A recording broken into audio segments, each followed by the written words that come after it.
Hello students, कैसे हो? It's class 11 basic chemistry class. हम लोग डिस्कस कर रहे थे molecular formula and empirical formula. ठीक है, molecular formula, molecular and empirical formula.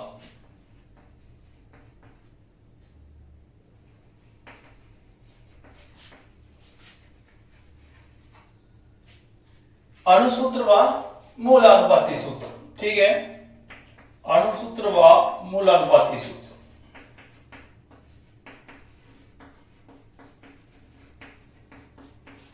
अणुसूत्र और मूलानुपाती सूत्र। मैंने दोनों टाइप के फॉर्मूले में बताया था आपको कि मॉलिक्यूलर फॉर्मूला किसी कंपाउंड का ऐसा फॉर्मूला है जो उसके एक मॉलिक्यूल में प्रेजेंट जो एलिमेंट हैं उनके एटम्स के रियल नंबर को रिप्रेजेंट करता है, जबकि ये जो फॉर्मूला होता है एम्पिरिकल फॉर्मूला, ये रिप्रेजेंट करता है उनके सिंपल रेशो को। एक एग्जांपल वापस से रिपीट कर देता हूं, जैसे ग्लूकोज का जो मॉलिक्यूलर फॉर्मूला है वो है C6H12O6। ग्लूकोज के एक मॉलिक्यूल में कार्बन का 6 एटम, हाइड्रोजन का 12 और ऑक्सीजन का 6 एटम प्रेजेंट होता है। यदि इन्हीं नंबर ऑफ एटम्स को हम सिंपल रेशो में रिप्रेजेंट करें तो जो फॉर्मूला आएगा वो उसका मूलानुपाती सूत्र, इट मींस एम्पिरिकल फॉर्मूला होगा। तो क्या हो जाएगा आपका CH2O 1:2:1 1:1। ठीक है, तो ये ग्लूकोज का एम्पिरिकल फॉर्मूला है, जबकि ये ग्लूकोज का मॉलिक्यूलर फॉर्मूला है। अब देखिएगा दोनों फॉर्मूलों में क्या रिलेशनशिप है। तो देखिए, अगर आपको किसी कंपाउंड का एम्पिरिकल फॉर्मूला दिया हुआ है तो उस एम्पिरिकल फॉर्मूले से आप उसका मॉलिक्यूलर फॉर्मूला जनरेट कर सकते हैं। कैसे जनरेट करना है वो देखिएगा। ये आएगा आपका molecular formula is equal to empirical formula multiply with n। मैंने यहाँ n नीचे इसलिए लिखा है क्योंकि यहां जो नंबर्स होंगे उस फॉर्मूले में एटम्स के नीचे, उनसे आपको इस नंबर n को क्या करना है, मल्टीप्लाई करना है। कहने का मतलब है अणुसूत्र बराबर मूलानुपाती सूत्र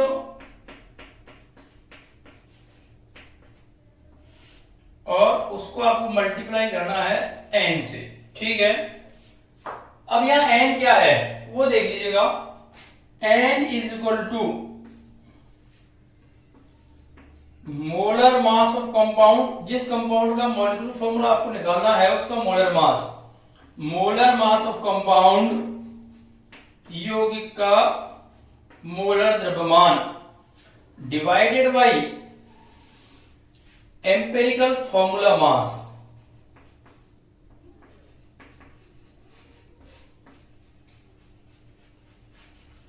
एम्पिरिकल फॉर्मूला मास मतलब ये जो एम्पिरिकल फॉर्मूला है उस एम्पिरिकल फॉर्मूले का टोटल मास क्या है।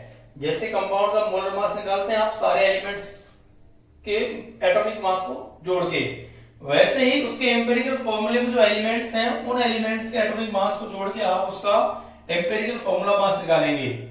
तो यदि मोलर मास उस कंपाउंड का आपको पता है तो उस मोलर मास को इससे डिवाइड करेंगे तो n आएगा।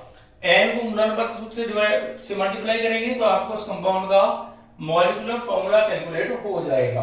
ठीक है, अब देखिएगा क्वेश्चन किस टाइप से आता है।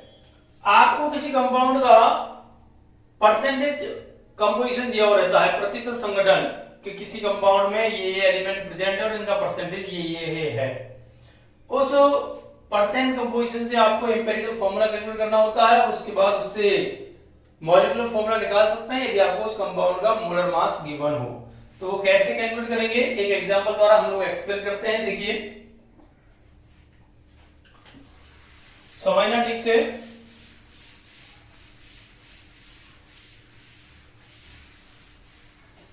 कि किस तरीके से आप किसी कंपाउंड का एम्पिरिकल फॉर्मूला परसेंट मास से कैलकुलेट कर सकते हैं। तो मान लीजिए आपको एक कंपाउंड गिवन है, समझना ठीक से, होल्ड ढंग से। उस कंपाउंड में 3 एलिमेंट हैं x, y एंड z। ये एलिमेंट्स, इन एलिमेंट से मिलकर के वो बना हुआ है और इनका परसेंटेज क्या दिया हुआ है आपको। ये आपका A% है ये आपका B% है और ये आपका C% है। A plus B plus C कितना आएगा 100%। ओके, कई बार क्या होता है क्वेश्चन में दिया हुआ रहता है कि x y और z से मिलकर वो कंपाउंड बना हुआ है, बट A और B की परसेंटेज दे देता है, C की परसेंटेज नहीं देता है। तो आप क्या करना है, इन दोनों का टोटल करना है, फिर 100 में से माइनस करेंगे तो इसका परसेंटेज आपको ज्ञात हो जाएगा। ठीक है, तो आपको x y और z तीन टाइप के एलिमेंट्स दिए हुए हैं। एक कंपाउंड तीन एलिमेंट्स से मिलकर बना हुआ है और तीनों का परसेंटेज आपको दिया हुआ है A, B और C। अब इससे आपको उनका एम्पिरिकल फॉर्मूला कैलकुलेट करना है। तो देखिएगा कैसे कैलकुलेट करेंगे। इसके लिए आप एक टेबल बनाएं सिंपल, यहां लिखें एलिमेंट्स, समझना इंपॉर्टेंट से कि कौन कौन से एलिमेंट से वो बना हुआ है। यहां लिखेंगे परसेंटेज कि कितना कितना परसेंट उनका दिया हुआ है। यहां आप लिखेंगे उनके मोलर मास कि उनके मोलर मास क्या क्या है। ठीक है, पहले ये काम कर लेते हैं। एलिमेंट्स, कौन कौन से एलिमेंट्स गिवन है आपके, x है, y है एंड z है। परसेंटेज क्या क्या गिवन है, a, b और c। अब मोलर मास, मोलर मास की जगह आप एटॉमिक मास लिखिए यहां। ठीक है, क्या लिखेंगे, एटॉमिक मास, क्योंकि एलिमेंट्स ले रहे हैं आप लोग तो एटॉमिक मास। अब हर एक एलिमेंट का एटॉमिक मास मैंने बताया था, कुछ एक एलिमेंट्स के एटॉमिक मास मैंने आपको लिखाए हुए हैं, उन्हें आप यूज करें यहां। और उनके अलावा यदि कोई एलिमेंट है तो उसका एटॉमिक मास आपको क्वेश्चन के साथ दिया हुआ रहता है, उसका आप यूज कर सकते हैं। ठीक है, अब देखिएगा कि मान लीजिए इसका जो एटॉमिक मास है वो है A, इसका एटॉमिक मास है B और इसका एटॉमिक मास है C। कैपिटल लिख दिया मैंने, ये स्मॉल है ये कैपिटल है। मान रहे हैं हम लोग, कुछ भी मान सकते हैं हम। ठीक है, एक एग्जांपल द्वारा वापस से रिपीट करेंगे। पहले हम लोग एज्यूम करके क्वेश्चन कर रहे हैं कि तीन एलिमेंट से x y z जिनका परसेंटेज इतना था, एटॉमिक मास तुमको पता है, इसका A है, इसका B है, इसका C अपन ने लिख दिया। उसके बाद क्या कैलकुलेट करना होता है आपको, आप कैलकुलेट करते हैं रिलेटिव नंबर।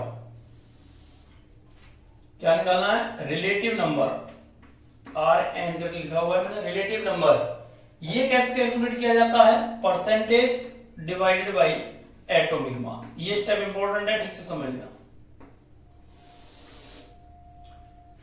ये जो परसेंटेज दी हुई है उसको इस एटॉमिक मास से, इस परसेंटेज को इस एटॉमिक मास से, इस परसेंटेज को इस एटॉमिक मास से क्या करना है, आपको डिवाइड करना है। बड़ा सिंपल सा स्टेप है, क्या करना है आपको, डिवाइड करना है। करेंगे डिवाइड, तो देखिएगा A को डिवाइड करेंगे A से, B को डिवाइड करेंगे B से और C को डिवाइड करेंगे C से। जिस एलिमेंट का परसेंटेज ले रहे हैं उसी का आपको एटॉमिक मास लेना है। ठीक है, कैलकुलेट किया, मान लीजिए ये नंबर आता है आपका अल्फा, ये नंबर आता है आपका बीटा और ये नंबर आता है आपका गामा। अल्फा, बीटा और गामा, ये तीन आ गए आपके। अब आपको क्या करना है, ध्यान रखना आप लोग डेसिमल के बाद दो डिजिट का कैलकुलेट करें, ठीक से एग्जैक्ट वैल्यू निकालने की कोशिश करें। अल्फा, बीटा और गामा ये आपके डिवाइड करने के बाद वैल्यूज आ गई, ये आपका हो गया रिलेटिव नंबर्स। अब आपको कैलकुलेट करना होता है सिंपल रेशो।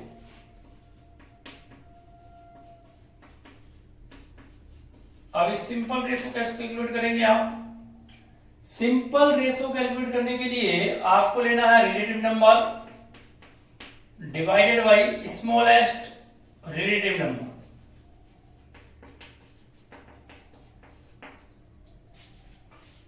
इनमें से आपको देखना है कौन सा सबसे स्मॉलेस्ट है, जिसकी वैल्यू सबसे कम है, उससे इन सबको क्या करना है, डिवाइड करना है। तीनों को ही डिवाइड करना है एक एक करके, किससे, स्मॉलेस्ट रिलेटिव नंबर से। अब आप देख लीजिए, किसी आप स्मॉलेस्ट ले रहे हैं, किसी को भी स्मॉलेस्ट ले लीजिए। मान लीजिए ये आपका स्मॉलेस्ट है, ये जो वैल्यू है वो सबसे कम है, मिनिमम वैल्यू है ये। तो सिंपल रेशो कैलकुलेट करने के लिए अल्फा को बीटा से, बीटा को बीटा से और गामा को भी बीटा से क्या करेंगे आप, डिवाइड करेंगे। करके देखें डिवाइड, ठीक है। या मान लीजिए आता है क्या लें, P, यहां क्या आएगा, Q, Q कैसा आएगा, बीटा डिवाइडेड बाई बीटा 1 नहीं आएगा क्या, और ये गामा डिवाइडेड बाई बीटा, इसको मान लो आप R। तो ये वैल्यूज आपके आ गई।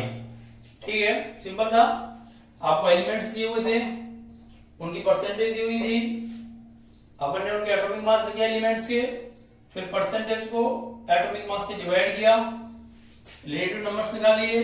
इन तीनों में से स्मॉलेस्ट रिलेटिव नंबर आपको ढूंढ रहा है, स्मॉलेस्ट रिलेटिव नंबर ही तो ढूंढ रहा है, ढूंढ लेंगे अपन लोग, और उस नंबर से फिर वापस से इन सबको क्या करेंगे, डिवाइड करेंगे। ये आ गया आपका सिंपल रेशो। आपको सिंपल रेशो पर गौर करना है, ठीक से देखना है ढंग से।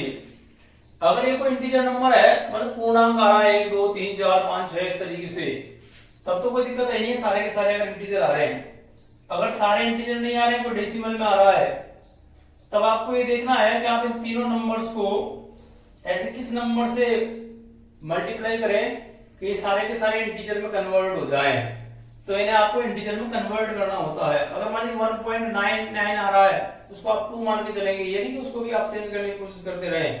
आपका आ रहा 1.49, तो 1.5 मान के आप उसको आगे इंटीजर नंबर में कन्वर्ट करने की कोशिश करें। ये नंबर्स आ गए आपके। अब आपको चाहिए एम्पिरिकल फॉर्मूला, मूलानुपाती सूत्र।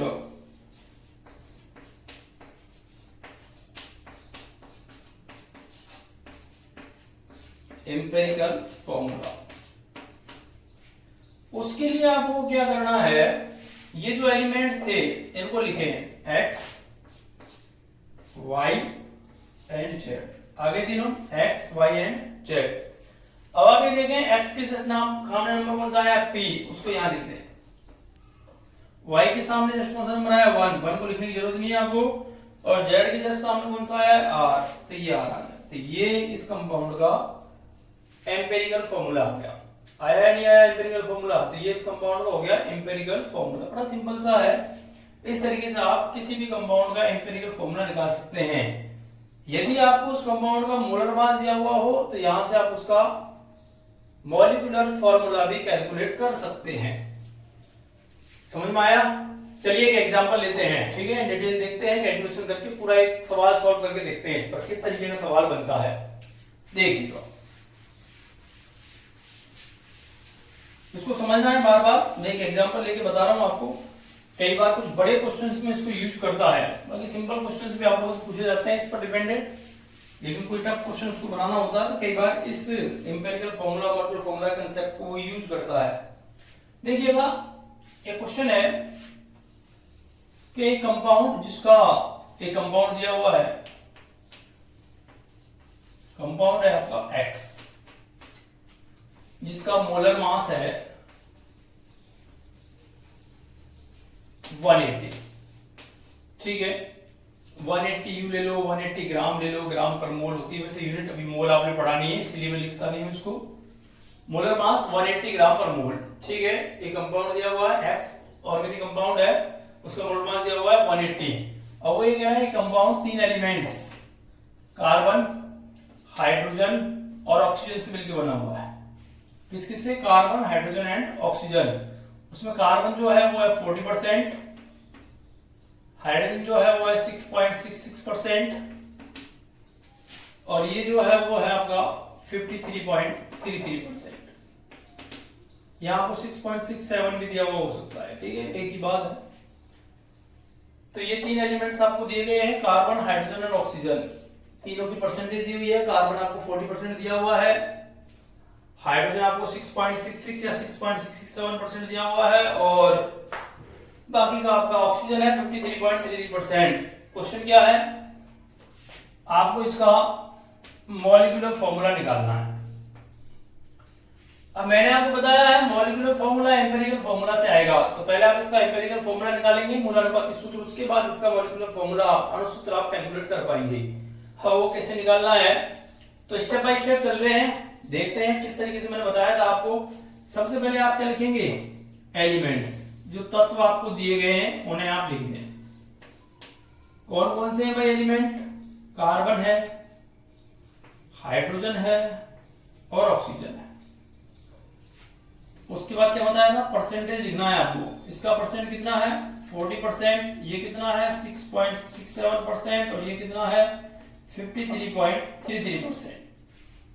ये बताया था ना मैंने आपको, पहले एलिमेंट्स लिखेंगे उसके बाद उनकी परसेंटेज लिख दी हम लोगों ने। अब आगे बढ़ते हैं, देखिए उसके बाद मैंने बताया था आपको इन एलिमेंट्स का एटॉमिक मास लिखना है। कार्बन का एटॉमिक मास कितना होता है 12, हाइड्रोजन का 1, ऑक्सीजन का 16। उसके बाद मैंने बताया था आपको आप क्या निकालेंगे relative number Rn। Relative number निकालने के लिए क्या फॉर्मूला था given percentage divided by atomic mass. क्या लिखेंगे 40 divided by 12, 6.67 divided by 1, 53.33 divided by 60। करो भाई सॉल्व, इसको मैं सॉल्व कर देता हूं है ना। क्या आएगा 6.67 ऐसा नहीं तो हम ही कर लेते। क्या आएगा 6.67। ये देखो करो सॉल्व 3.33। इसे देखो ये भी कितना आ रहा है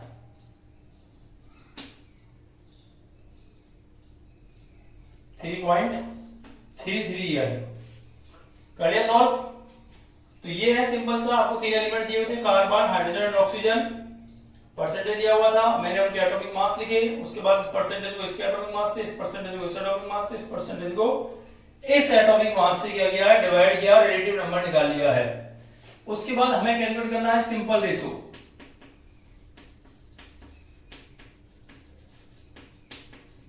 सिंपल रेशो निकालना है। सिंपल रेशो के लिए मैंने बताया था इनमें से जो स्मॉलेस्ट नंबर है उससे इन सबको वापस से क्या करना है डिवाइड करना है। स्मॉलेस्ट नंबर 3.33, 6.67, 3.33 कौन सा हो गया 3.33 हो गया। तो अपन को क्या करना है इन सबको 3.33 से डिवाइड करना है। इसको भी 3.33 से डिवाइड करना है, इसको भी 3.33 से डिवाइड करना है और इसे भी 3.33 से डिवाइड करना है। ये आएगा 1, ये आएगा 1, ये 6.66 या 6.67 एक ही बात है। तो ये जस्ट इसका क्या है डबल, तो क्या आ गया 2। तो आप देख सकते हैं ये सारे इंटीजर नंबर आए हैं। इंटीजर नंबर है तो आपको इन्हें किसी और नंबर से मल्टीप्लाई करने की रिक्वायरमेंट नहीं है। तो ये आपके नंबर्स आ गए, सिंपल रेशो आ गया। और हमें सिंपल रेशो चाहिए होता है तो इसका एम्पेरिकल फॉर्मूला क्या हो जाएगा आपका, empirical formula is equal to carbon hydrogen and oxygen. 3 element से कार्बन नीचे कितना आएगा 1, लिखें क्या नहीं, हाइड्रोजन कितना आएगा 2, ऑक्सीजन नीचे 1, क्या हो गया CH2O।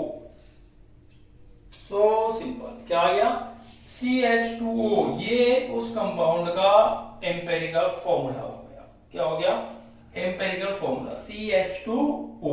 अब देखें आगे आपसे उसका मॉलिक्यूलर फॉर्मूला डिस्कस किया है हमने, एम्पेरिकल फॉर्मूला निकाल लिया है। अब आप देखें empirical formula mass, empirical formula mass निकाल के बताओ। एम्पेरिकल फॉर्मूला मास, ये जो फॉर्मूला दिया गया है इसका मास निकालना है। कार्बन का एक एटम है कितना होता है 12, हाइड्रोजन के 2 एटम है 2 × 1 2, ऑक्सीजन कितना हो गया एक एटम है 16, 12 + 2 + 16 कितना हो गया 30। एम्पेरिकल फॉर्मूला मास आ गया 30। क्या निकालने n की वैल्यू, n क्या बताया था molar mass divided by empirical formula mass. Molar mass divided by empirical formula mass. Molar मास कितना है 180, एम्पेरिकल फॉर्मूला मास कितना है 30, कितना आ गया 6। उसके बाद मैंने बताया था molecular formula is equal to empirical formula multiply with n। तो क्या है फॉर्मूला आपका CH2O, इससे मल्टीप्लाई करना है n इज इक्वल टू 6। यहां 1 है यहां 1 है, 6 से मल्टीप्लाई करो क्या हो गया C6H12O6। ओहो इट्स ग्लूकोज, फ्रक्टोज भी हो सकता है, ग्लूकोज फ्रक्टोज का फॉर्मूला सेम ही होता है, दोनों फंक्शनल ग्रुप आइसोमर्स हैं। C6H12O6 आ गया, C6H12O6। तो ये इसका मॉलिक्यूलर फॉर्मूला। वापस से देख लें, आपको एलिमेंट्स दिए हुए थे, परसेंटेज दिया हुआ था, एटॉमिक मास हमने लिखा, रिलेटिव नंबर हमने कैलकुलेट किया, परसेंटेज को एटॉमिक मास से डिवाइड करके। इनमें से जो स्मॉलेस्ट नंबर था उससे वापस से डिवाइड कर दिया सबको, सिंपल रेशियो निकाल लिया। उस सिंपल रेशियो को हमने एलिमेंट से नीचे रखा, एम्पिरिकल फॉर्मूला आ गया। एम्पिरिकल फॉर्मूला में जितने भी एलिमेंट्स हैं सभी के एटॉमिक मास को ऐड किया, उसका मास आ गया। मोलर मास गिवन था 180, मोलर मास को एम्पिरिकल फॉर्मूला मास से डिवाइड किया, क्या आ गया n, n को मॉलिक्यूलर फॉर्मूला से मल्टीप्लाई किया, क्या आ गया, वो एम्पिरिकल फॉर्मूला से मल्टीप्लाई किया, क्या आ गया, मॉलिक्यूलर फॉर्मूला। बड़ा सिंपल सा है, ठीक है। तो इस तरीके से आप ये सारी चीजें कैलकुलेट कर सकते हैं, बहुत ही इंपॉर्टेंट है, आता रहता है एग्जाम में, आप लोगों से डिस्कस करवाता है। अब देखिएगा कल की जो क्लास होने वाली है वो होगा मोल concept and Anmol concept. Mole concept को लेकर के कल हम डिस्कस करने वाले हैं, बहुत ही इंपॉर्टेंट टॉपिक है, ये समझ लीजिए फिजिकल केमिस्ट्री की जान है वो टॉपिक, ठीक है। तो कल हम लोग मोल को डिस्कस करेंगे। इस चैप्टर में जो थोड़ा बहुत इनिशियल पार्ट था जिसमें आपके लॉ ऑफ केमिकल कॉम्बिनेशन है, डाल्टन्स थ्योरी है, वो हम लोग लेटर डिस्कस करने वाले हैं, ठीक है, बाद में डिस्कस करेंगे। पहले हम लोग इस चैप्टर का जो बेसिक है, जो मेन है, वो पार्ट हम लोग देख रहे हैं। तो कल और आने वाले जो 2-1 लेक्चर होंगे आपके बहुत ही इंपॉर्टेंट होने वाले हैं, तो बने रहिएगा और देखते रहिएगा, ठीक है। Okay, thank you, have a nice day.